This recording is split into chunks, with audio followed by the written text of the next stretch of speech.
Morning guys, it's Heath here again with the Torana hatch, and I've had a few queries about the hatch hutch, the tent that clips on the back of these things. It's kind of one of the things that makes the car famous, like that and its racing success, I guess, in the 70s.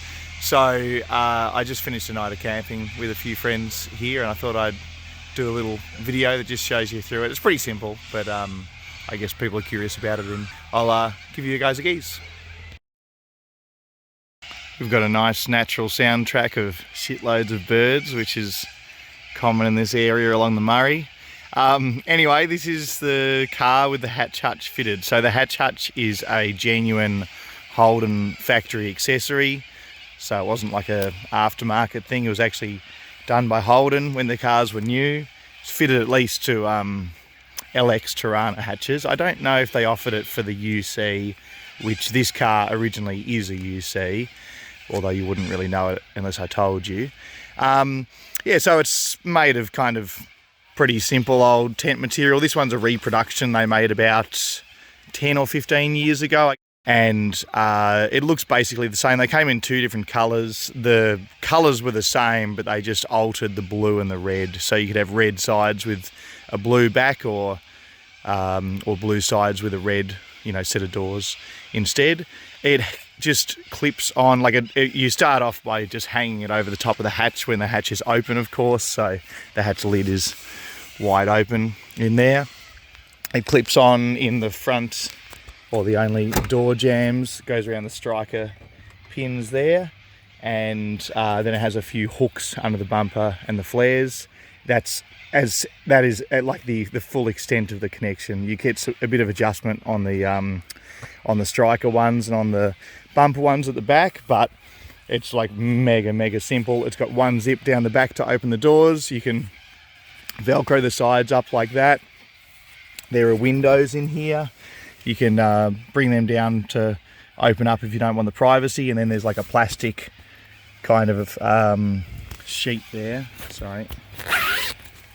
So there's like a plastic window there as well that keeps the weather out or the wind out, so you can you can de-velcro that and use it like that. They come with this this aluminium two-piece prop, and I think that's originally designed to actually cover that switch.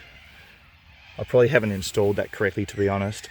I've got an isolator switch. That switch is normally the light in the back, so that's like the illumination in the back of the car. I've got a separate switch on it anyway. It's kind of got and logic, so it doesn't matter if I turn that off. I don't need to have that switch working anyway. I don't have to have a thing on it. In the back, I've lowered the floor height to match what an LX Torana would have had. So a UC Torana, the false floor sits like there, maybe 2 inches higher or something. I just cut all that out and welded in so that the seats fold properly flat, so it's properly comfortable when your mattress is on there. I'm just using a roll-out mattress, pillow and a sleeping bag. It's pretty simple stuff. You can fit it all under the false floor. Basically everything I'm carrying at the moment just fits under the false floor, so I don't have stuff sliding around in the back. I don't even need luggage restraints at the moment, but when I'm carrying more stuff I will, so I will add those. In the back, the amenities are pretty simple. Obviously there's that light on the side. I've got over here, I've added this, which is a battery monitor, so it tells me the voltage that the battery's sitting at.